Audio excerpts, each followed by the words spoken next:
Hello, subscribers. So I'm here to resume my story once again. And I like how my speech is improving. My vocabulary is regaining, my former self. I'm able to talk a little more proper. Like I said, when I talk more proper, my senses sort of, I obtain my senses once again, where I'm not, saying, I'm not making just like useless ass videos where I'm just talking about just mindless crap. And I'm also going to refrain from cursing because that also shows that you don't have the vocabulary to say what's on your mind. You don't have the words to express how you feel, so you gotta resort to cursing. I'm going to refrain from cursing in this video. But I like how I'm able to just think back on things and, remember things that happened to me when I was 11 and 10. And this video is also going to delve into 2007. So, because I'm gonna do like 20 minutes because traffic is almost it's sort of diminishing right now.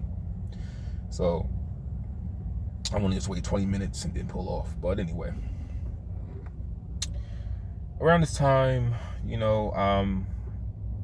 I told you we had a trip in Virginia Beach for 1 week. That was our family trip my dad saved up for. We had a lot of fun. I won't ever forget that. One thing I can see, there are things my dad did that were good. I don't ever want to just make it like I lived like a slave. But there are things that have lasting effects on my health, my mental health. It does. And I'm gonna tell you some of the things that happened in the house. So 2006, he was berating me a lot when I would do my homework. He would always yell at me if I didn't understand something, and I would cry. And it was worse being around women that weren't related to me. Women like his girl, like her daughter. It's very emasculating. So this is the period where I become very emasculated because I'm fearful of him. One time I was I don't know what this was about, but just look this up on YouTube. So SpongeBob had a 100 episode marathon that all SpongeBob was going to play for the whole day. So you would assume that they would discontinue it around 1 o'clock, 12 o'clock in the morning. That marathon ran on. It ran. I'm gonna stop cursing. I'm gonna evolve to. I'm gonna eventually stop cursing. But the marathon ran all day, just 2006. Because this episode called "The Best Day Ever," it was only 15 minutes long. I'm thinking it's gonna be like a special for like an hour or 30 minutes. It was a 15-minute episode, but they showed all 100 episodes of SpongeBob. So that very day, I don't know if I didn't do some homework or what. My dad was about to put hands on me, and I ran in the bathroom, locked the door, and I didn't want to come out. He did that in front of his girlfriend, and it just I felt so emasculated. Now I didn't understand what that word meant at 11, but it was very emasculating and it's what I'm about to tell you. It gets a little more darker. So, all right, it's very emasculating being yelled at, have hands put on you in front of a woman that's not your father.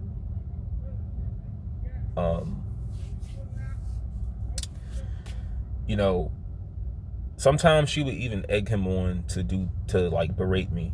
Like one time, what I mean by him having a temper, and he would show off in front of her. This is why men feel they're more prone to fighting a guy if he's talking back or he's arguing with another man.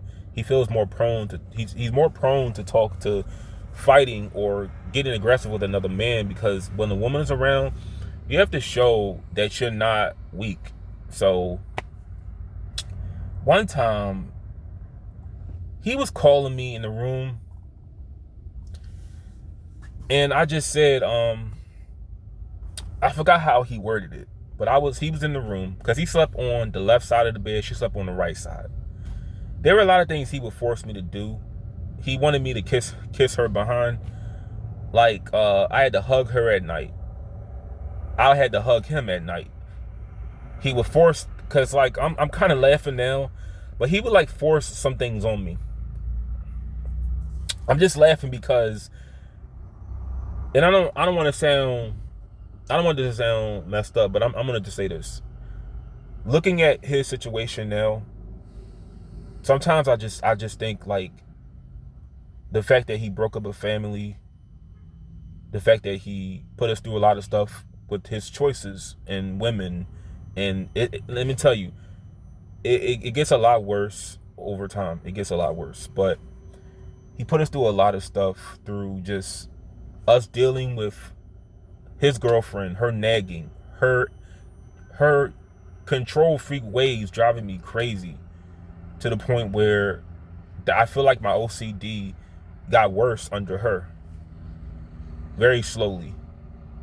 You know, with the not wrestling in the house, not having fun, her don't coming in our room and touching our stuff and throwing her yelling at us sometimes, her throwing our shoes in our room, and that would just make me even more crazy with my OCD. I had to like put things in the basement and hide them because I didn't like dirty shoes on the carpet, or just her ways. Like a lot of the chores that we had to do, her daughter wasn't subject to them because she was a female, and I didn't find that fair. He never spoke up. He never took up for us for that rule. She would, like, we were subject to doing more than her. She always was. She was very lazy. He even said that she's lazy, but he never spoke up against that. But we had to live around them kind of conditions. And what I'm about to tell you, it gets more crazy. You may think I'm being selfish, but things get a little more darker. So sometimes, like I said, he broke up a family with his choices, cheating on my mom. He should have never had kids with her if he wasn't going to stay with her. But just the fact that he put us through a lot of stuff, sometimes I question, like, with his condition, he has Parkinson's disease.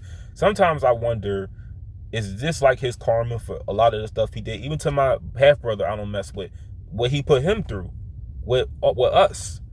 You know how he had to live under us, and how that brings so much tension within children. It brings tension. It was a lot of tension between us at that time because I wasn't getting along with the half brother. I wasn't even calling him a brother.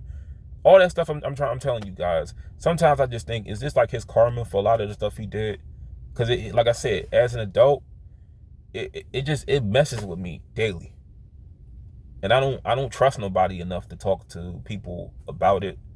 I don't believe in therapy. The most I can tell you for help is just working, saving money, and hopefully being successful where I can just forget. It doesn't bother me. Because this is the thing, when you don't have money and you're not successful and you're not like on top, it hits you even more, because then you just blame your struggles as a kid on why you are the way you are as an adult. And I want to overcome a lot of those things. But one time I was in the room and he asked me to do something. I forgot what it was, but he was saying it in a way where he knew it was going to get me upset because you saying it around her. And I just said, stop calling me. Like, it was this song by the Franchise Boys. Because a lot of the stuff y'all know I have autism, but a lot of the stuff I would say, a lot of my responses, they were always too, like, y'all know what echolalia is. So a lot of my responses were from like movies, TV shows, and rap songs. And the Franchise Boys, the rap group, had this song called BITCH, Stop Calling Me. I knew the whole album of that song. I forgot to mention that was an album that we had in our house. I think the girlfriend got us that album, but it was a song called Stop Calling Me. And from that song, I just said, stop calling me. Like, why are you yelling at me? And then she was like, ooh. I'm laughing now, but she was like, ooh. And then it got him more mad. He didn't put hands on me, but he just yelled at me the whole night. Because I remember when he put hands on me, he just yelled at me the whole night, and I couldn't watch TV. Because whenever he would ground me, he make sure I didn't watch TV. I wasn't getting like abused, but he understood exactly what he was doing. He understood it. Being a man, being an adult, you understand the effects of the things that you're doing. So, like I said, there was a time when he would just whip out his belt. If we were fighting, he would beat both of us with his belt. I told you guys the story, and I don't know why he did this at all, but I told you the story one time. We had a dress down day, and I really don't know why he did this, but I had shorts on, and he didn't even watch me leave the house. But I left the house with my brother, and I'm kind of laughing now, but I left the house with my brother. I had shorts on. I had like the G Unit shoes on. I had like G Unit shoes on because I was a big fan of like the rap group. And he said like I came out the house looking nasty and raggedy. I was ashy. That's something my mom would say. But he hit me with the belt a few times, and he missed, and he knocked off the little knob for the oven. He had the belt swinging so hard it broke off the knob for like one of the oven knobs, and he blamed that on me. Because it was like it was a few times where he was putting hands on me. And to this day, like I said, I just think about it. It wouldn't have been as worse if my parents did it versus somebody that's not a blood relative of me. It's just, it has a bigger effect on me. So, like I said, I wasn't getting along with with the girlfriend's daughter, because she was always calling me names. We weren't getting along. I never liked her. I couldn't fight her anymore. But I never got along with her. I never liked her at all. And sometimes some things are a little hard to talk about, to be honest. She said a lot of fucked up things to me, but some things are a little hard to talk about. But and I want you to understand too, I want to live a long time. Because when people do videos like this, or they put out like their life story, you probably got the idea they're trying to do something to themselves or to other people. No, I'm at a far distance from them, and I want to stay at a far distance. I don't anticipate seeing him ever again. And to be honest, just making these videos and just thinking about things, it has given me a little bit of a bad image of my mom too. I may talk about her a little bit later, because I don't like, personally, let me just say this right now. I don't need anybody. I'm a grown man. I have conditioned myself to just learn how to take care of myself. No matter how bad things get, I'm a man, and I learn how to just deal with whatever it is, work.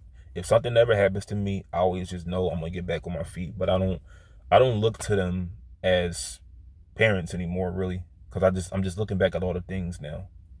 But that was that. You know,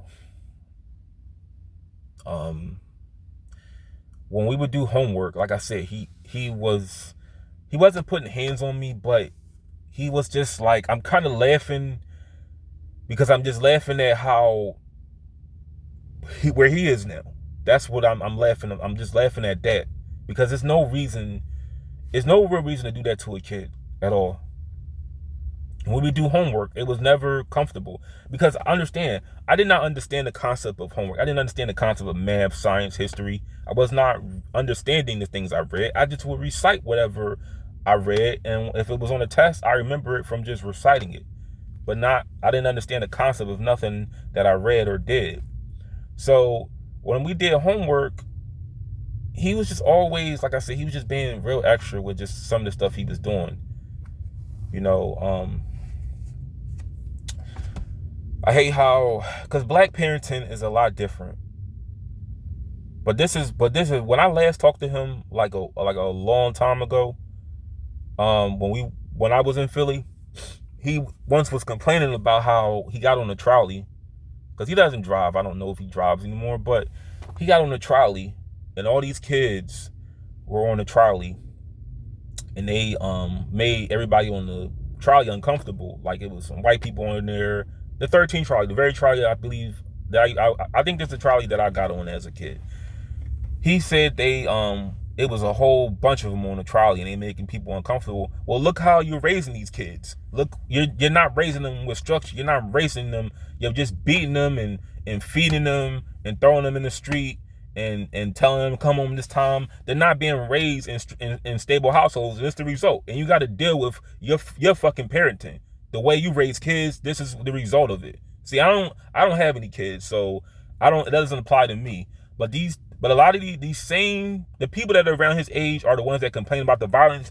You fuckers are the ones that are responsible for it the most because you raised these kids. Your generation fucked up by the way you raised kids. You weren't getting married when you had these kids. You weren't in these kids' lives. Most of y'all were on drugs.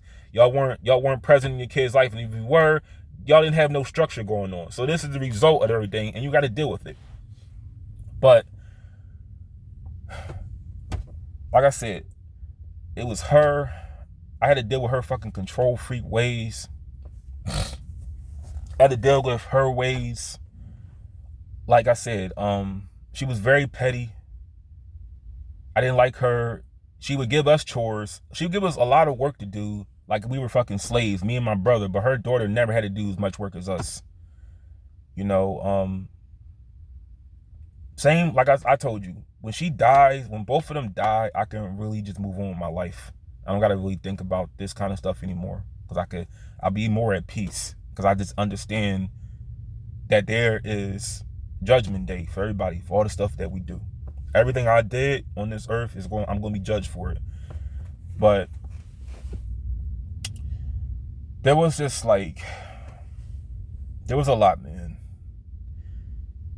With just her control freak ways contribute to my OCD. I didn't like leaving my room a lot of the times. Whenever we had company over, she was always tearing the house up and throwing things in our room. Like I said, it made me crazy with the OCD because you throwing dirty shoes in our room, throwing bags in our room. It just made me more crazy because I like my stuff. I like my room in a certain way, and I like the carpet vacuum. I didn't like a lot of stuff in my room. I didn't like the door open. But I'm gonna say this again, and Jesse Lee Peterson is responsible for me knowing this.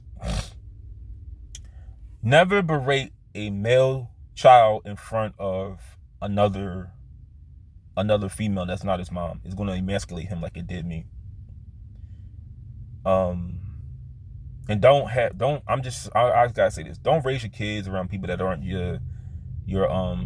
that aren't their blood because they're not going to listen to them. Jesse Lee Peterson justified my a lot of the stuff that I feel of my dad because I lived in a house for 9 years under somebody that wasn't my blood, and it had a bad effect on me. But this is my emasculation period, 06 going into 07. I can tell you that I'm not really having any crushes on any girls in my school. Well, I did have crushes on girls, but they were in my they were in my they were in a higher grade than me. They were in my brother's class. And maybe I liked them because I really didn't know them. But I liked some girls that were in his class. And I think around this time too, maybe I don't have much of an attraction for Jamie Lynn Spears like that around the beginning of 2007. But I can say that I don't really understand it. But I may be developing like a hatred for black women. Well, just like the girlfriend and then the daughter and a little bit of my mom, some of her ways. And I'm just starting to see a distinction between white women and black women, but I never understand it. I don't say, oh, that's a black woman right there, that's a white woman. I don't look at it like that. It's just like in where I live at, the women are a lot meaner. They're not really nice. But the women that are in my school, like some that teach classes, some of the teachers that are white, or the ones on TV, or the ones that are downtown that are trying to sell me things at like a store, they're a little more nicer to me. I'm trying to distinguish that. But I am growing very emasculated, as in I don't want to fight anybody because I'm scared to get suspended and my dad put hands on me. I'm a real, like I said, I really don't cause trouble around the house. I barely fight with my brother. We fight, we do fight, but we're not fighting like that. We're not wrestling anymore because he's getting ready for high school. And Christmas of 06, we already knew what our gifts was. Christmas was like not really the best. The last best Christmas was 2002, but Christmas of 2006, we got he got the Doctor's Advocate album by The Game. I got the Elimination Chamber ring set with Sabu and John Cena action figure, and I forgot what else I got. Oh yeah, my aunt on my mom's side, she got me some shoes that didn't fit. They were some Nikes that were white that didn't fit. They were like a size maybe 10 and a half because my feet were growing pretty fast. And I'm a 13 now. And any more else? Like I said, I was, like I said, things were happening in the home that which made me really uncomfortable. She was allowed to yell at us. She was allowed to boss us around. And they'll deny it today. But it had a horrible effect on me. And I'm gonna say this again. Everybody, the neighbors that live next door to us, they probably had it worse. I don't know how they grew up, but if I'm telling you what happened in my house, imagine the people next door. The guy who lived next door to me is in jail for killing his stepson. He raped and killed a 2-year-old. I'm gonna put that in the description box. I didn't tell you last time, but I'm gonna put it in the description box. I was also getting tutored by this elderly lady that was a teacher. She was horrible at tutoring me. I think she had dementia and she just didn't know it. But I was doing a lot worse under her. I was failing every test under her. But one time I didn't do like an assignment, and she was paying this, I'm gonna just say she was paying this fucking bitch, cause that's what she is to this day.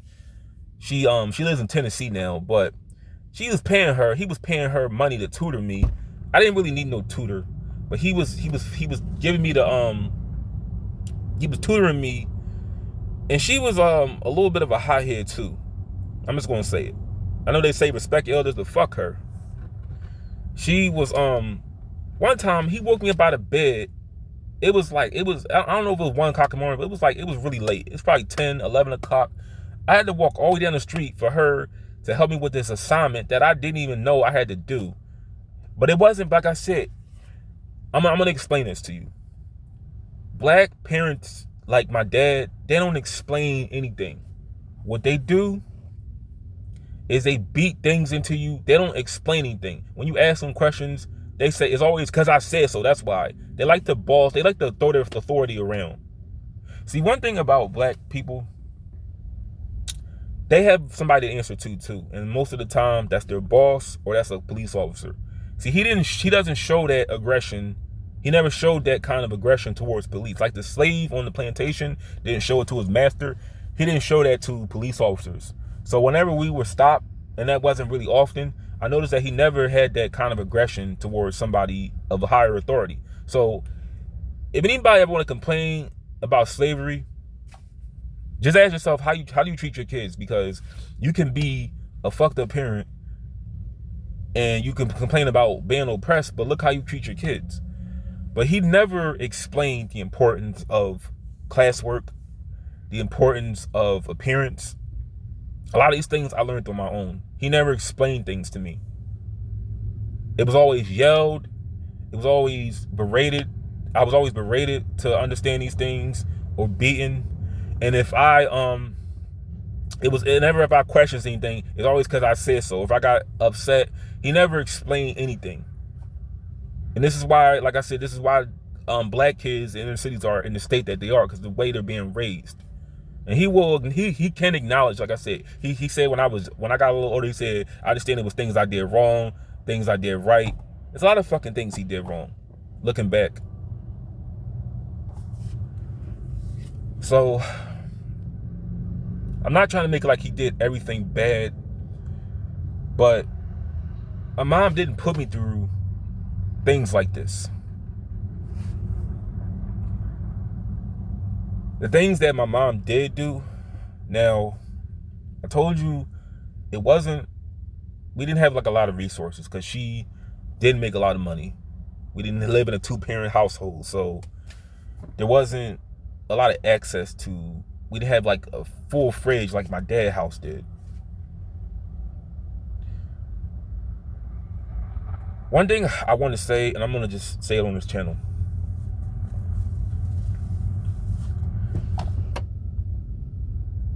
I'm not throwing anybody under the bus, but I'll just say this, and I don't know what you guys will perceive of this, but when you see somebody that is of the opposite sex or the same sex, you try to just perceive this how you want to, but when you see somebody of the opposite sex and they're not fully clothed, they don't have on clothes on, or their private area showing sometimes, things that you should conceal. When you see that constantly for years, it really confuses you as a child. It really confuses you when you see somebody that's not clothed around the house. I don't know if they are aware that you see them, but when you see people not clothed, their private area is showing, they're walking around the house with no pants on, and you're not thinking much of it, but you're looking at that person, it confuses you. You don't know what to perceive from that. You question sometimes. I was a really nasty kid. What age are you supposed to stop taking showers with your child? So let's just hear this out. I'm not saying which one, but is it okay if a kid is nasty, right? I'm just looking back on this. A kid is I'm looking you in the camera when I say this. All kids are nasty. Kids don't like to wash up. Kids like to be dirty. Is it appropriate for a parent to watch your child wash themselves at 10, 11 years old, 2006? Is it appropriate for a child, for watching your child wash themselves? And you're an adult. You're just watching them. I don't know what's going on in whatever you're thinking in your mind, or whatever sensation's going on with you, but I just look back on some things. Like, why were you like in the tub with me? Like, why were you watching me take a shower? Why didn't you cover yourself? Like, when you walked around the house, why didn't you ever cover yourself? Why didn't you like put pants on? Because certain things, just looking back, I don't know what that person got out of doing that, but being 10 and 11, really being like 9, 10, 11, and looking at that, it really confused me. It confused me a lot. And around this time, like I said, I'm really developing like a hatred. Well, not really hatred, but I'm just distinguishing the difference between black women and white women. I can understand that black women are a little more hot-headed. They're more prone to being angry than white women are. I'm just understanding that. I'm a real loner. I don't have like people I can call friends going into the 6th grade. Around this time, like I said, I'm a dirty kid sometimes. I'm not really putting deodorant on because I'm realizing I need to start putting on deodorant. But there are things that I'm just understanding I just had to think about when I got like older. I just said to myself, why were they doing this when I'm 10 and 11? It's an age where there's no reason for you to be in the bathroom. What I think is appropriate, if a child is not washing up, you just make sure that they wash up. You don't got to watch them in the tub. You should make sure that at all times when you're walking around the house, your private area isn't being exposed. You know, you got to make sure you have pants on. Make sure when you're sitting down, I don't see anything. Like you're concealing your whole body. But things were confusing me a lot around that time. I just want to say that.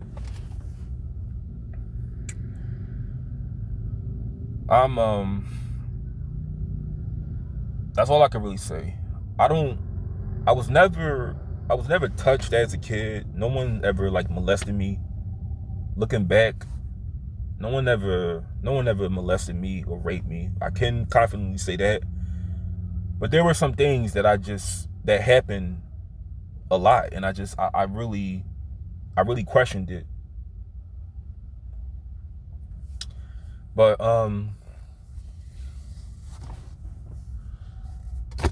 it's gonna get a little darker the following year, and going on. It's gonna get a little more deeper. It's gonna get a little darker if I want to do the second part.